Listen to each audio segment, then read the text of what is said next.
Film ini berlatar pada tahun 1944 ketika Perang Dunia Kedua baru saja berakhir.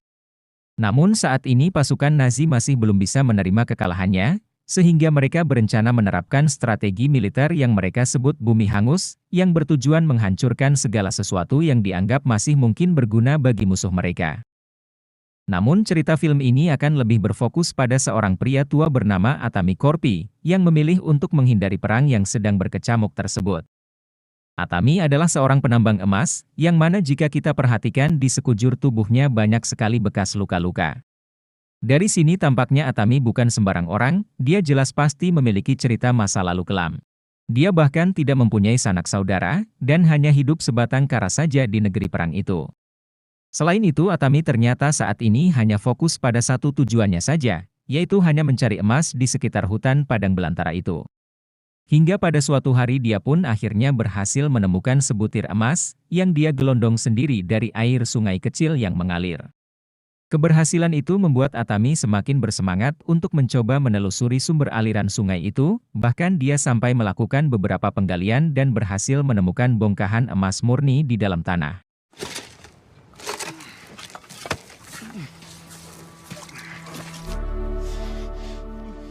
Atami kemudian berpikir bahwa dengan emas sebanyak itu, pastinya akan membuatnya mempunyai uang yang banyak, sekaligus bisa mencukupi dan menikmati masa tuanya nanti dengan tentram dan damai.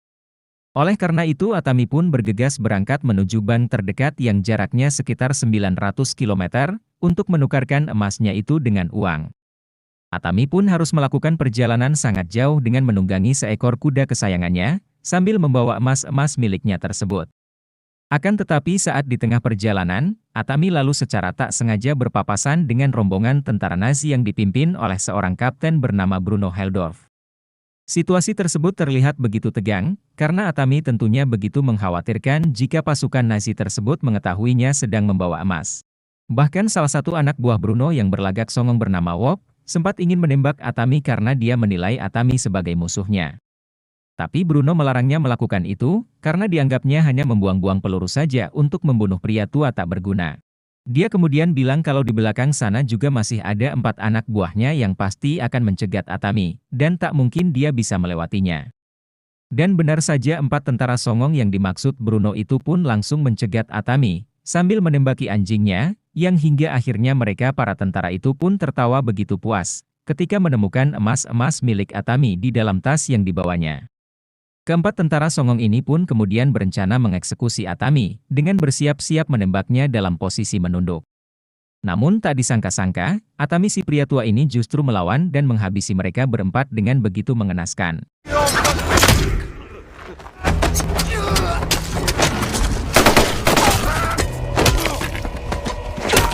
Inilah akibatnya mereka menganggap remeh seorang pria tua yang tidak mereka kenal, bahkan Kapten Bruno pun dibuat sangat terkejut saat menyaksikan 4 anak buahnya telah berserakan meregang nyawa.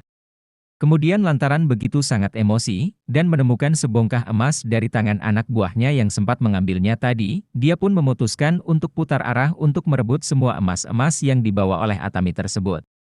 Sementara itu si Atami yang tidak tahu ada banyak ranjau yang telah dipasang Bruno di jalan itu, dengan sangat mengenaskan dia dan kudanya terkena dan meledak. Beruntungnya si Atami masih selamat, sedangkan kudanya mati seketika. Tak lama kemudian si Bruno dan pasukannya pun tiba, dan dia pun membiarkan Atami memunguti satu persatu emas-emasnya yang berserakan. Hingga akhirnya saat dia akan ditembak, Atami langsung melempar salah satu ranjau di depannya, dan akibat ledakan ranjau itu pandangan mereka tertutup oleh debu yang bertebaran. Melihat situasi yang demikian, Bruno kemudian menyuruh satu anak buahnya untuk maju memeriksa keadaan di depan. Tapi sayangnya tentara yang maju itu pun tewas oleh ranjau yang dilempari oleh Atami. Bruno pun semakin kesal lalu kembali menyuruh 2 anak buahnya lagi berjalan maju dari sisi samping, namun lagi keduanya justru tewas menginjak ranjau-ranjau itu. Bruno pun akhirnya menyadari kalau Atami telah menghilang, tapi di sana dia menemukan sebuah kalung milik Atami. Bruno yang masih ketakutan dengan adanya ranjau-ranjau di depan, kemudian menumbalkan dua tawanan wanitanya untuk berjalan paling depan, untuk memastikan kalau jalur mereka aman untuk dilewati. Bruno dan Wop kemudian mencari tahu tentang Atami melalui kalung yang dia temukan itu. Dan setelah mengetahuinya, mereka pun amat sangat dibuat terkejut karena mereka akhirnya tahu kalau Atami ternyata adalah seorang mantan tentara. Terlebih lagi yang membuat mereka terkejut adalah ketika informasi dari kantor pusatnya, memberitahu kalau mereka sangat beruntung masih dibiarkan hidup oleh Atami. Karena dari informasi sumber yang dipercaya mengatakan, kalau Atami merupakan mantan tentara yang paling ditakuti di kesatuannya. Dia adalah seseorang yang sangat kejam, dan tidak ada siapapun mau macam-macam dengannya, bahkan Atami disebut-sebut sebagai legenda karena pernah membunuh 300 tentara Rusia hanya sendirian saja. Dan setelah diselidiki ternyata kekejaman dan kebrutalan Atami, dipicu akibat kematian keluarganya yang tewas oleh pasukan Rusia selama Perang Musim Dingin. Dalam hal ini si Bruno sebenarnya sudah diberikan pilihan, dan kesempatan untuk tetap melanjutkan perjalanan pulang kembali ke markas. Akan tetapi karena dia tergiur oleh emas yang dibawa Atami, Bruno pun berniat untuk memilikinya, sebab setelah perang berakhir tentunya dia tidak mungkin hanya mengandalkan penghargaan yang didapat dari kesatuannya saja, pastinya dia berharap banyak dari emas milik Atami itu untuk hidupnya di masa depan. Maka oleh karena itu Bruno pun tetap keras kepala mengkomando pasukannya untuk mengejar Atami demi merebut semua emasnya.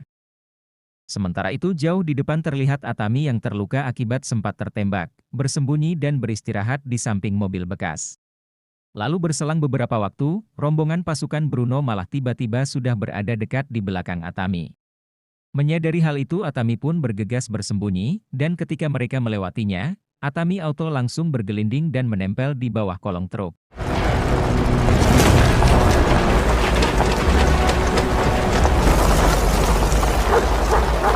Setelah itu dia pun lantas melubangi tangki bahan bakar truk itu, hingga bensin membasahi sekujur tubuhnya.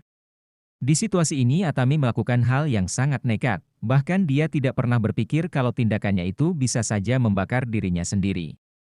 Namun ternyata hal itu dia lakukannya hanya untuk mengelabui penciuman anjing-anjing pelacak yang dibawa pasukan Bruno, supaya anjing-anjing itu tidak bisa mengejarnya.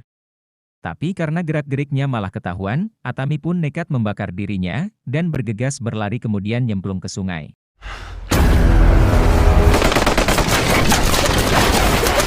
Di sini Atami tampaknya memiliki sebuah prinsip dan keyakinan dalam dirinya, bahwa keberuntungannya bukanlah berasal dari kekuatan dewa atau keabadian, melainkan dari keinginan untuk bertahan hidup dan masih menolak untuk mati.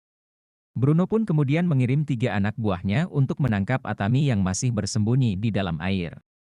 Namun naasnya ketiga orang itu malah tewas dengan sia-sia, yang mana tindakan mereka itu justru membuat Atami bisa menyeberangi sungai dengan selamat.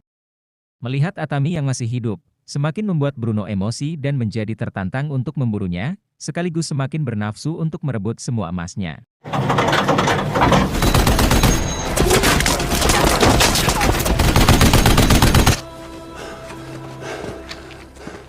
Atami kemudian diperlihatkan dengan sebuah pemandangan yang sangat menyedihkan, di mana sebuah kota terdekat yang ada di sana ternyata sudah di bumi hanguskan oleh Bruno dan tentara Nazi lainnya.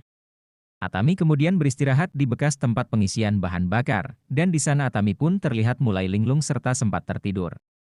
Namun tak lama kemudian dia terbangun karena mendengar suara anjingnya yang tiba-tiba datang. Tapi Atami begitu panik ketika melihat anjingnya ternyata membawa sebuah bom yang diikatkan oleh Bruno untuk melacak keberadaan Atami. Alhasil Atami pun akhirnya tertangkap juga oleh Bruno, dan semua emas-emasnya berhasil dirampas. Atami selanjutnya digantung di sebuah tiang yang begitu tinggi dan kokoh, hingga Atami pun meronta-ronta kesakitan. Lalu ketika Atami sudah tidak lagi menunjukkan kehidupannya, Bruno beserta pasukannya pun lantas langsung pergi, karena menganggap jika Atami telah mati. Padahal sebenarnya Atami hanya pura-pura mati, dia bisa menahan nafasnya dengan memanfaatkan otot lehernya untuk menahan tali, dan mampu mengurangi beban tubuhnya dengan cara menancapkan luka kakinya pada sebuah paku yang tertancap di tiang tersebut. Setelah berusaha bertahan hidup beberapa waktu kemudian sebuah pesawat tempur terbang rendah di atasnya, alhasil berkat hal itu tubuh Atami pun tak sengaja terjatuh, dan berhasil selamat dari maut.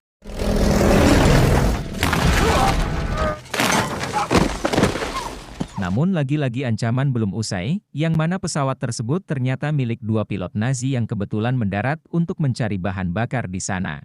Atami pun tak mau menyia-nyiakan kesempatan itu, dia lantas langsung menghabisi kedua tentara Nazi tersebut. Setelah melumpuhkan dua musuhnya itu, Atami pun sempat kehilangan harapannya untuk mendapatkan semua emasnya kembali, yakni dengan mengubur sebongkah emas yang berhasil dia bawa. Namun tiba-tiba saja Atami memiliki ide setelah melihat pesawat milik kedua pilot ini, dan di saat itu juga salah satu pilot yang sedang sekarat dibuat benar-benar takjub sekaligus ketakutan, saat menyaksikan langsung betapa kuatnya Atami menjahit lukanya hanya menggunakan kawat dengan tangannya sendiri.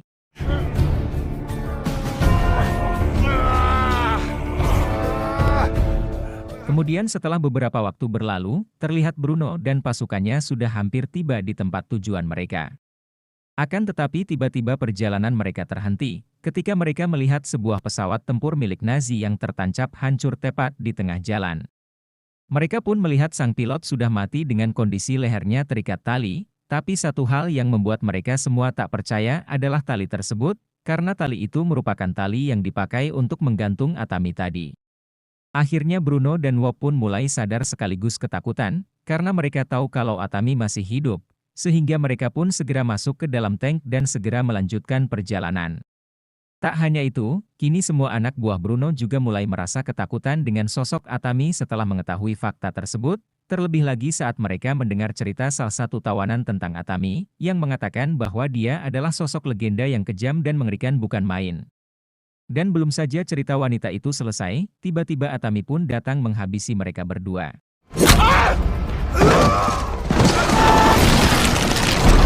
Setelah Atami memberikan beberapa senjata api kepada para tawanan wanita tersebut, dia pun lantas langsung beraksi untuk menghabisi satu persatu tentara Nazi itu. Bahkan yang benar-benar tak kalah kerennya adalah, para tawanan wanita itu juga turut berkontribusi untuk menghabisi satu truk pasukan Nazi yang sedang asik minum tuak.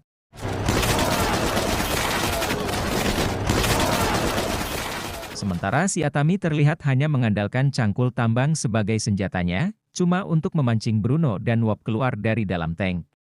Akhirnya tak lama berkulik si songong yang sok-sokan ini pun mencoba melakukan perlawanan, tapi dia berhasil ditarik keluar oleh Atami hingga membuat mereka berdua terjatuh.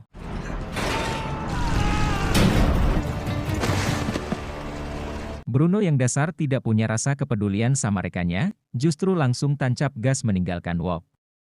Wop yang kini bersama Atami terlihat sangat ketakutan, bahkan dia sampai memohon ampun agar Atami tidak membunuhnya, hingga muncul dua tentara Nazi yang menggunakan motor yang dikira akan membantunya, tapi ternyata mereka berdua malah berlari terbirit-birit ketakutan sama Atami. Sementara itu si Bruno yang sudah sampai tempat tujuan, lalu menunjukkan keserakahannya dengan mudahnya menembak anak buah terakhirnya yang masih tersisa. Kemudian karena tak ingin membuang-buang waktu, dia bersama pilot penjemputnya pun segera lepas landas pesawatnya untuk pergi dari tempat itu. Dan saat itulah lalu muncul Atami menggunakan motor dengan masih bermodal cangkul tambang andalannya, dan auto langsung berhasil menancapkan cangkul tambang itu, dan dia pun bisa ikut di bawah pesawat tanpa disadari oleh Bruno. Di sini kembali kita diperlihatkan begitu besar tekad dari si Atami dengan terus berjuang untuk masuk ke dalam pesawat. Walaupun ini adalah hal yang sangat mustahil, tapi begitulah film ini menunjukkan sosok Atami yang kuat tanpa ada rasa takut sedikit pun untuk bisa mencapai tujuannya.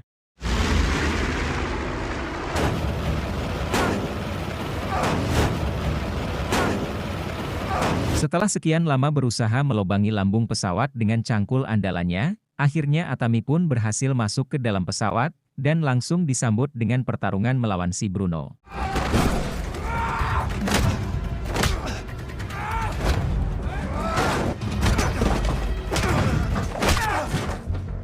Bruno yang merasa dirinya sudah menang dan berhasil melumpuhkan Atami, lantas dia ingin mengakhirinya dengan hantaman menggunakan sabuk yang bisa membuat Atami terbunuh.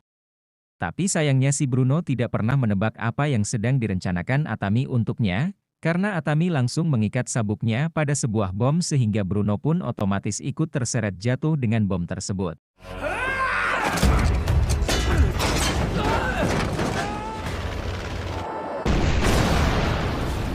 Setelah berhasil menghabisi Bruno, kita lagi-lagi kembali dibuat geleng-geleng kepala oleh aksi Atami selanjutnya, yang mana saat ini Atami seharusnya tidak lagi memiliki kesempatan untuk selamat, karena pesawat yang dia naikin akan segera nyungsep ke daratan akibat sang pilot yang sudah mati.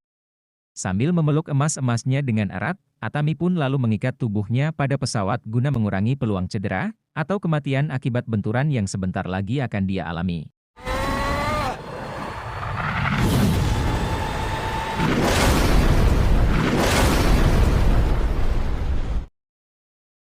Atami pun berhasil selamat dari insiden berbahaya itu, seperti yang sudah kita semua sama-sama tebak sebelumnya.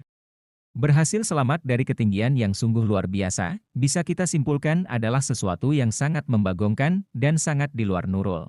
Terlebih lagi si Atami juga bahkan tak perlu memeriksakan kondisinya ke Poskesdes atau dukun pijat terdekat di desa tersebut, melainkan dia langsung pergi saja ke sebuah bank untuk menukarkan semua emas-emas yang dia bawa dengan uang yang sangat banyak sebagai modal hidupnya ke depan. Seperti itulah alur cerita film Sisu, sungguh akhir cerita yang amat sangat-sangat membagongkan. Ya tapi menurut Mimin seharusnya film aksi itu harusnya ya seperti ini, banyakan aksinya bukan malah kebanyakan dialog-dialog seperti Ibu Arisan yang tidak penting. Oke sudah teman-teman, semoga alur cerita film kali ini bisa menghibur kalian semua, terima kasih dan sampai jumpa di video selanjutnya.